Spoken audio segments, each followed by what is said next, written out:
Thanks, everyone. I'm very grateful to be here. Thank you at the Munich Kotlin meetup for inviting me. And also, we are taking advantage of this opportunity to speak about a similar concept I spoke at Microsphere last week that unfortunately couldn't be properly recorded. So this video, I hope it serves to clarify some of those concepts as well. What we're going to be talking today about is about type proofs, or propositions as types and proofs as programs. And these are essentially a way in which we can encode new powerful features in the Kotlin type system using the basic principles upon which functional programming is built on. So my name is Raul, and as Enrique mentioned, I worked at 47 Degrees, and I've been working in the last couple of years in the Kotlin compiler and working in the maintenance of the Aero library, which is a library for functional programming in Kotlin, as well as Aero Meta. And the features you're going to be seeing here today, they're not only going to be available as compiler plugins for you to use after Kotlin 1.4, but they will also be available as keeps to the language in case there's any interest in adopting on any of these in mainstream Kotlin. So let's get started. So the first thing we're going to learn about is that propositions can be seen as types. There's a direct relationship between combinatorial logic and set theory, or the theory of types. And we can see here this relationship in which in logic, if we have both A and B, that implies we have B and A. And this could be easily encoded in any language that has tuples or functions with two arguments by proving this type of relationship. This is telling us something important. There is a direct relationship between logic and implication, and that we encode in computers' programs. So the other part of this notion is that proofs are programs. And we can obviously see here that for the example that we were seeing before, we can potentially just write a Kotlin function that will satisfy these conditions. And now we see here the direct relationship between what we write in a programming language and the Boolean logic implications that some of those statements has in terms of the types and how they relate with each other. So everything I'm telling you is something called the Curry-Howard correspondence, which has a third part, which is the Lambeck's correspondence.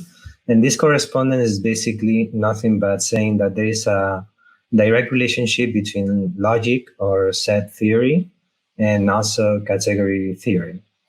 We see here in this diagram the same notion as we saw before in logic, and we saw in a potential encoding of a program.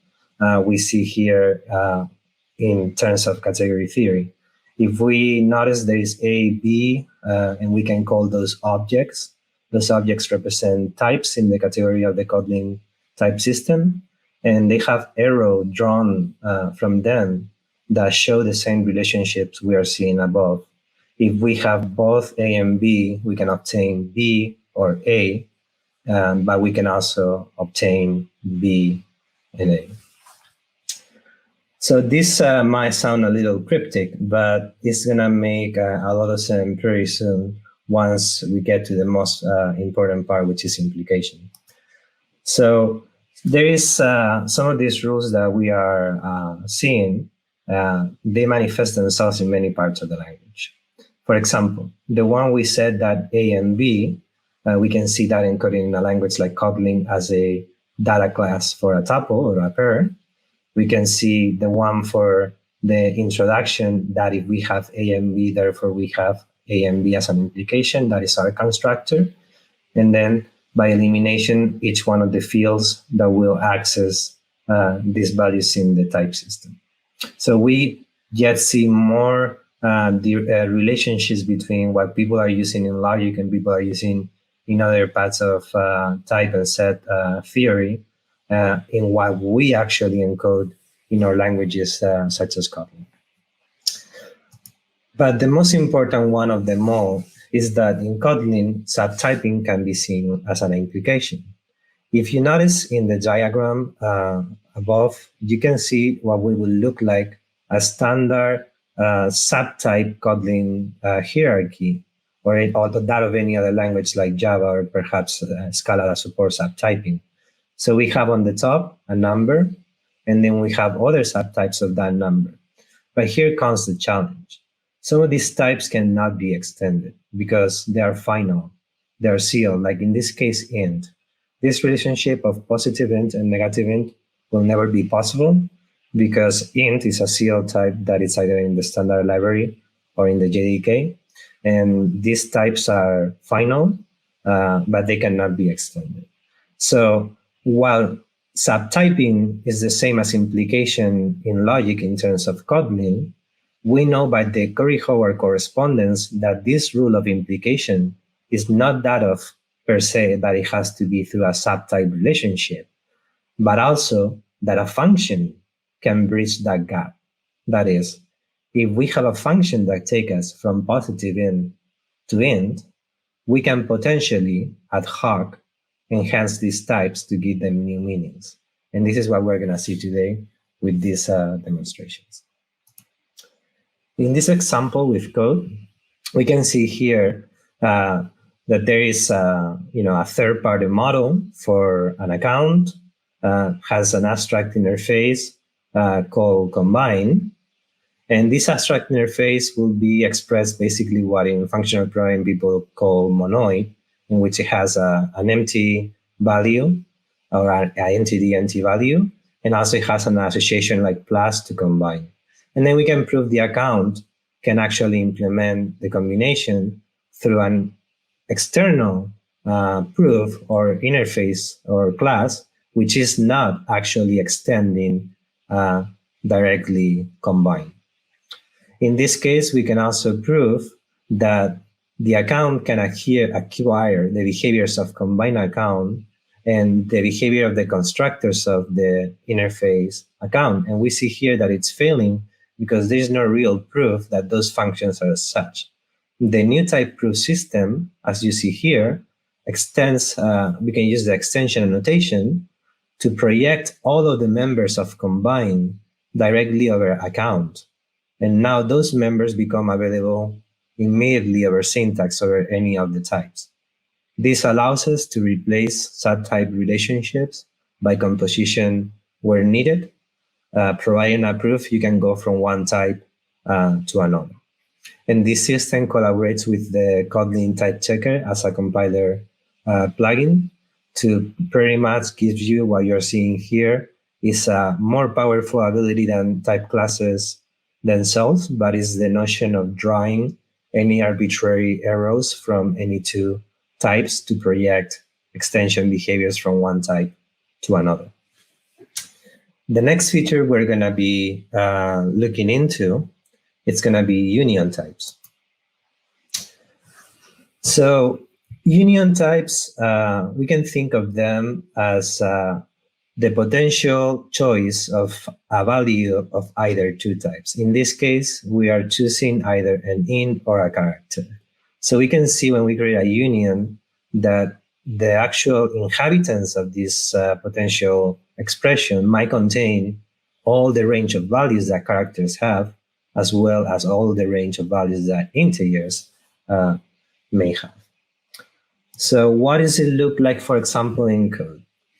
Here we are going to say we have a similar example, response with success and failure, which models the typical case of an ADT.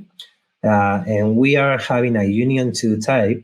And as you can see, the union can coerce the type or the value on the right directly without using the constructors implicitly.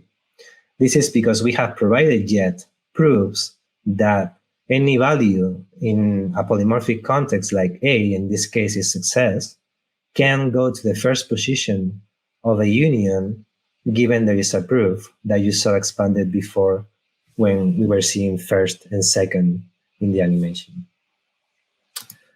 Another property of union types is that union types are commutative. What that means is that union types doesn't matter how you combine them, whether it's left to right or right to left.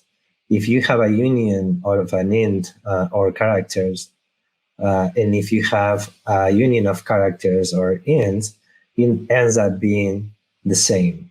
Because once the number, as we can see in this diagram, the number of inhabitants is going to be all of the ones from both int and character. This means that unions are not the same as the data type either, as many people get confused sometimes with. Unions don't have a bias, so they treat all of their positions equally. Additionally, unions are associative. It doesn't matter whether you have a union that appends first with another union that is of a different type, and then those two unions merge into a bigger one in different order. As we can see here again, they still preserve the property that all of the inhabitant values within the union are all the possible range of values. So nesting doesn't really apply as much, since here we are having basically int, character, or Boolean in both cases. So here's a quick example. Oops. Yes. The other property, before we go to the example, is that unions have a neutral element. So this in Kotlin will mean that unions will, in a way, if you have an int or nothing, that implies you just have int. And that is also true when you combine unions of different types. For example, in this case, we're going to see in the demo, we have here two cases of success for the union, and we see that union of two successes is the same as just success. We can replace the value for success. We see here part of the ID integration in which the union is collapsed. And this pointless value, again, if it was pointed to one of the upper bounds, which in this case is either success or response, it automatically coerces respecting the subtype semantics of the Kotlin language. If there is any questions, feel free to shoot them over the chat. I'm looking at YouTube and other places, so I'll be happy to answer while I'm going through some of these features or after the talk. The next feature we're going to look at is type refinements. Something we built for type refinements is the ability to further constrain a type, not just by its base primitive type, but Boolean conditions that will allow you to get a more precise type when you're attempting to do domain modeling, such as representing positive ints and types that usually languages don't cover. There is, in this case here, in this animation, we see where we're constraining the int type, and we are constraining it by two predicates. The first one, it says that int has to be greater or equal to 0, and the second that it has to be even. So at that point, we are selecting a really precise type. There is a question I'm going to answer before I move forward. Marvin is asking on YouTube, can we use these great features already? On when are they planned for release? So these features are currently available as a snapshot form in Aero Meta, but they will be available for release once the Kotlin 1.4 backend becomes stable and IR becomes the default backend system for the Kotlin compiler. So these features rely on Kotlin IR as well as Jetpack Compose does and many other frameworks. So we're waiting for that to become stable to do the first stable release following the Kotlin compiler lifecycle. Then you will be able to use them as a stable. For the moment, you can use them if you want in a snapshot by depending on Kotlin 1.3.7.2, which is the latest supported version of Meta because of this issue with IR that I mentioned. There's another question for Mario. Is it correct that a union type can replace option either? If so, how would you unwrap the value? The typical when value sum, nothing, none, something. Okay. So the question is, does union types replace option or either? They do not. I mean, nullable types replace option because option is a nonsense construct in Kotlin, given Kotlin has nullable type native support with a faster runtime, but not a union types.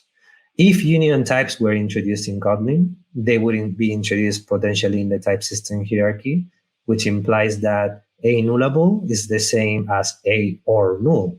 So union sits on top of that hierarchy, but at the moment, this technology we developed for error meta doesn't require that happens. We use inline classes instead.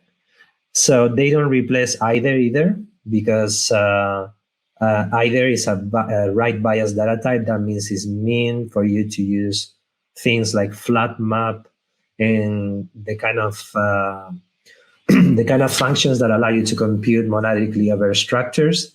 And either per se being biased is capable of doing so, but a union is not biased.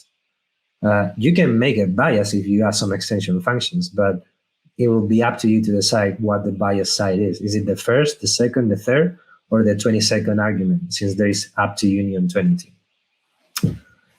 There's another question. What is the relation of refined types to dependent types? It is the same thing. There is a direct relationship between refined types to dependent types in languages such as Haskell and Scala, which use the type system and path dependence to model type refinements and to accumulate basically type information in type signatures. And that's a way of refining types for sure that is successful and many people using those languages. In the case of Kotlin, that doesn't make much sense because Kotlin lacks path-dependent types. So in our case, what we do is we reify expressions that we can evaluate as constants at compile time. And also we introduce a specific data flow analysis that perform logical analysis over the data flow and allows for a system of kind of liquid Haskell style at the expression level, not just at the type level.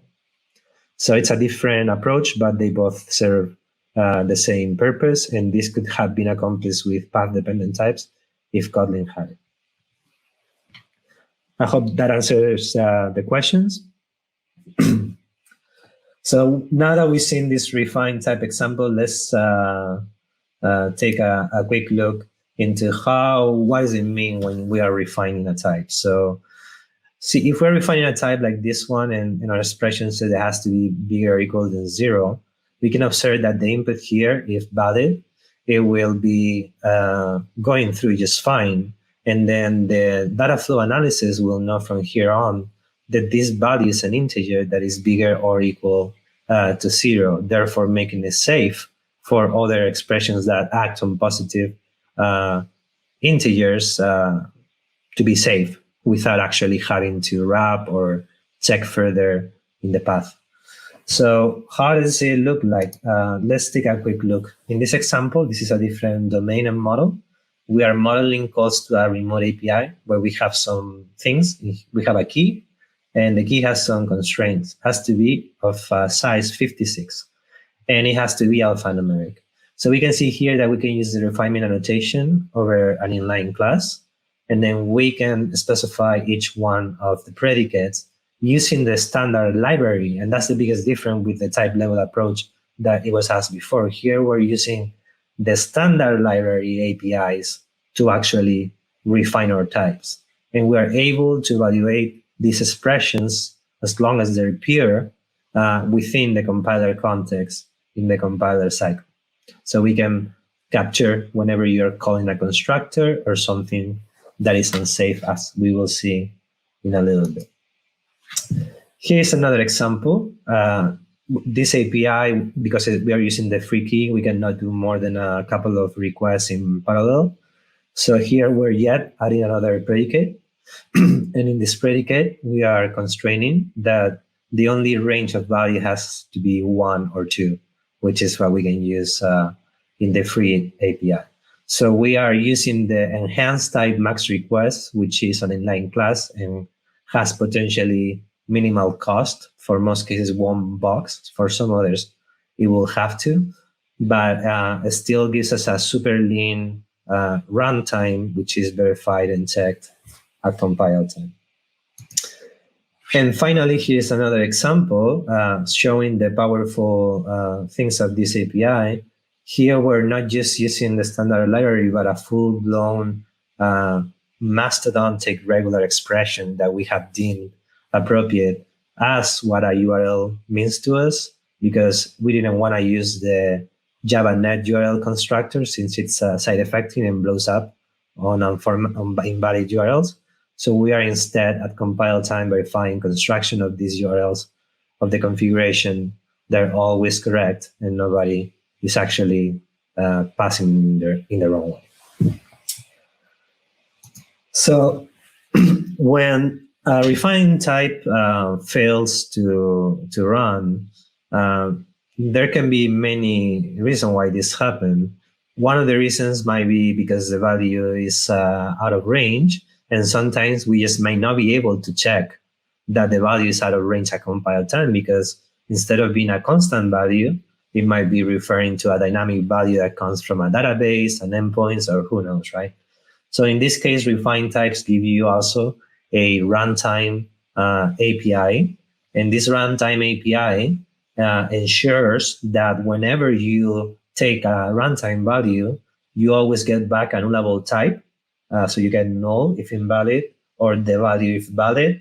And you also have access to all the predicates in the map to perform manual validation yourself and store any of the predicates or show them however you want.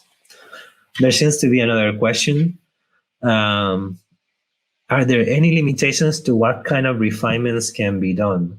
From what I understand, you basically need to validate, analyze the restrictions at compile time. Now, there is two approaches. It's a hybrid approach. There is the compile time constant evaluator approach, which is the one that works over constants. And there is another one, which is a parallel process for data flow analysis over the Kotlin code, which is able to logically determine the data flow that you carry based on expression refinements that may come from remote values or from rules such as, is it okay to access the head of a list? Well, yes, if you check for it's empty. So this kind of information we carry through and we can apply into our refinement. So we can, whenever you've checked for a refined expression, then we can essentially do what Kotlin does with nullable types and with Booleans. We can smart cast the value. So that value is known from there on to have such properties of the refinement. So here's an example where we have all of these different refinements we were using earlier, and we see the razor key, it's bigger than it should have been. And the razor key now, if we fix it, then it compiles fine. We see another problem with the max request. We are exceeding the limit, so we can change it to 2. And same here, one of the analysis URL was malformed. Then we should probably fix that, and then it all compile just fine.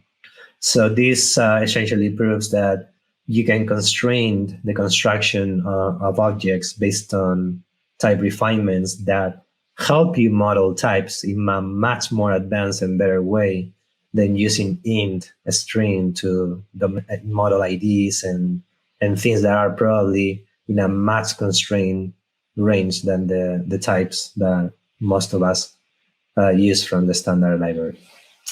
There is another question.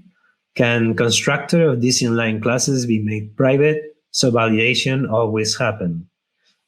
Yes, those constructors can be made private. So currently you can actually do that because just for public knowledge, you can suppress any warning in Kotlin.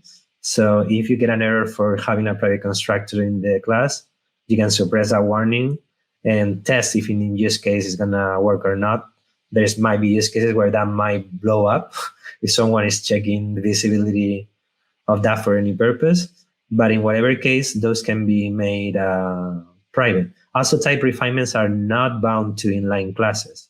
This means you can refine regular classes as well. So for those cases where perhaps an inline class is not really a good choice, for example, if you're using generics, it's not going to give you much of an abstraction because it's going to be boxing most of the time anyway. So in those cases, you can just use regular classes.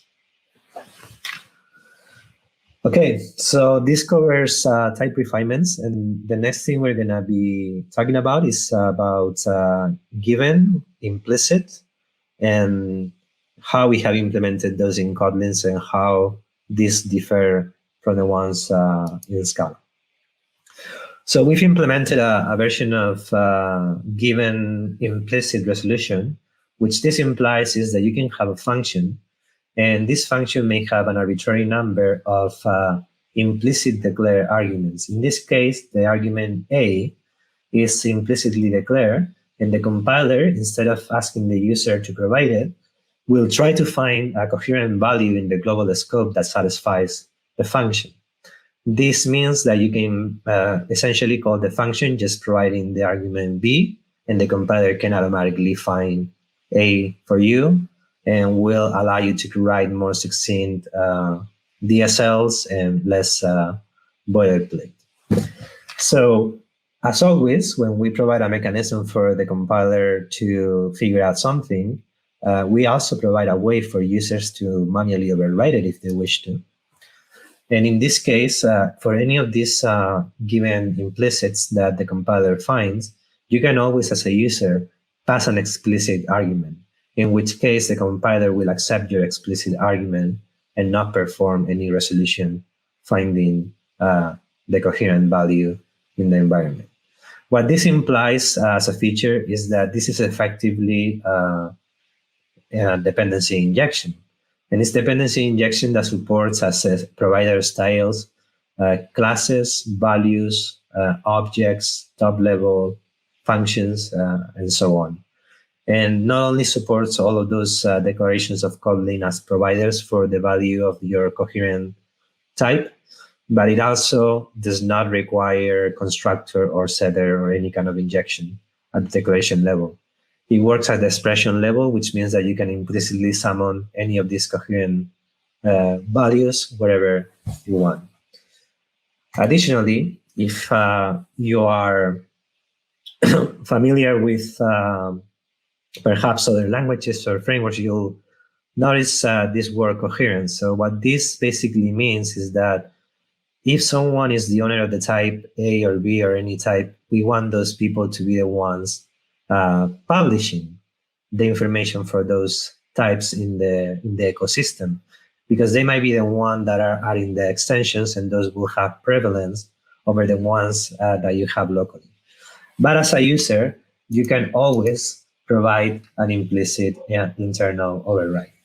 This allows you in testing to change the behavior of remote libraries that provide providers, and still not being able to export it so that they don't become ambiguous when other people mix your libraries in the ecosystem.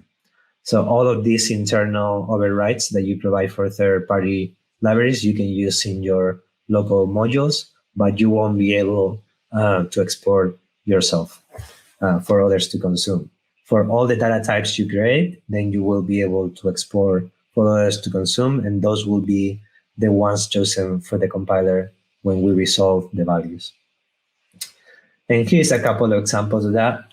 We have an object, the racer config, and this object is has the given annotation.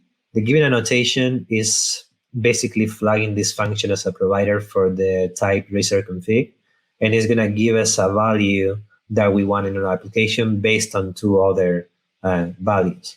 And as you've noticed here, those two other values are also flagged as given with the given function, as I mentioned earlier, in any position expression, whether it's value arguments or inside method bodies. You can summon these types coherently.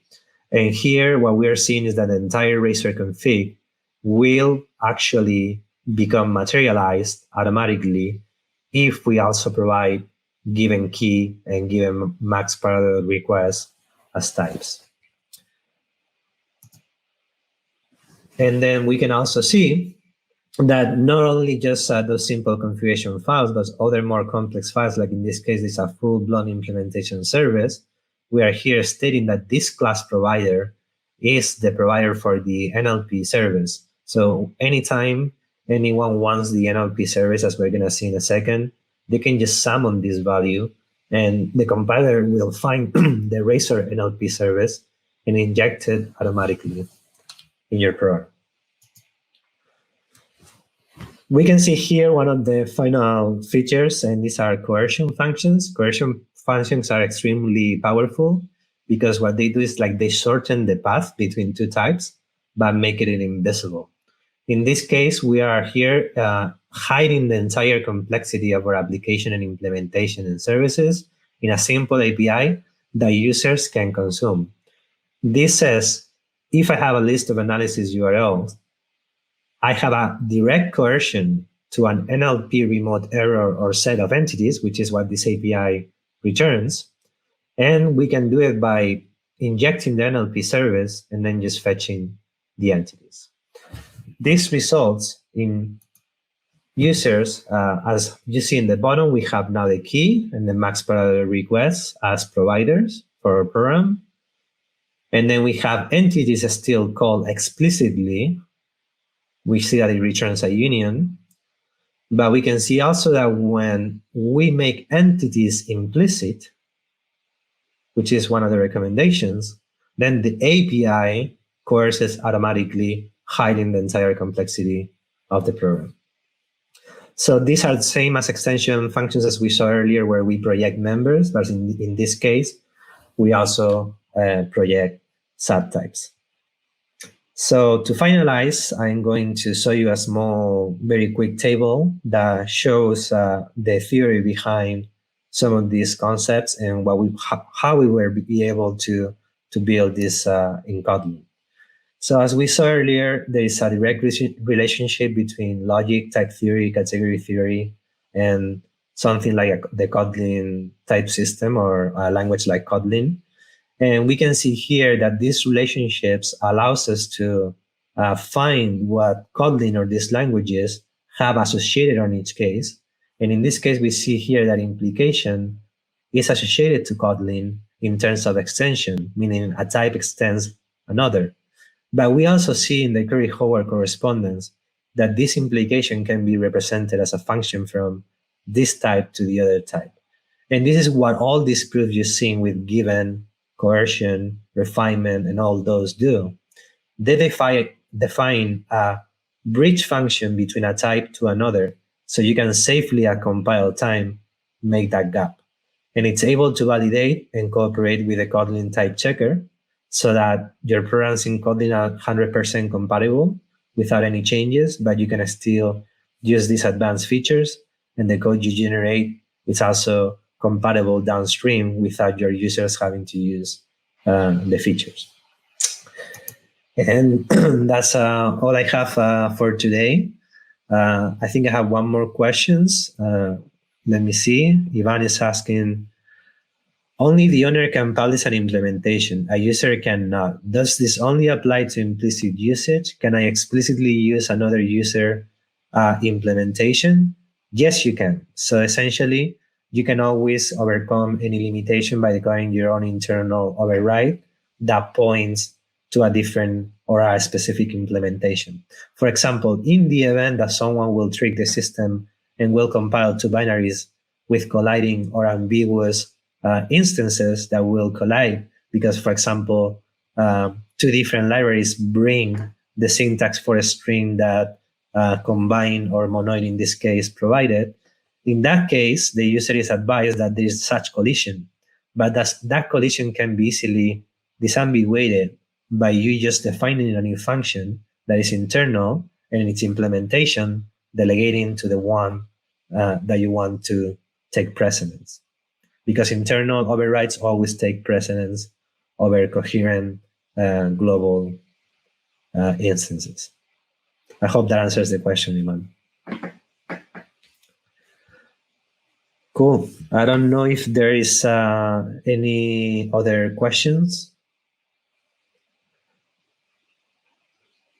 Have no questions. I had to compliment. Oh, thank you.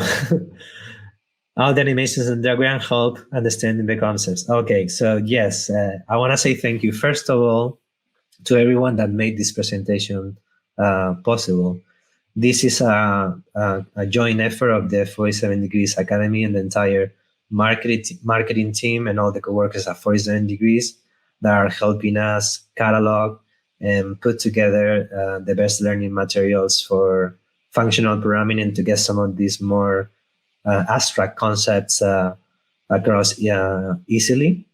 So that is all. Thank you to them and not to me. I'm just the deliverer of this message.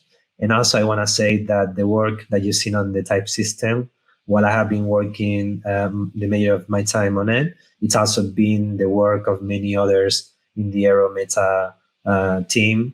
Too many to mention, but it's not just my work. So thank you so much for the compliment.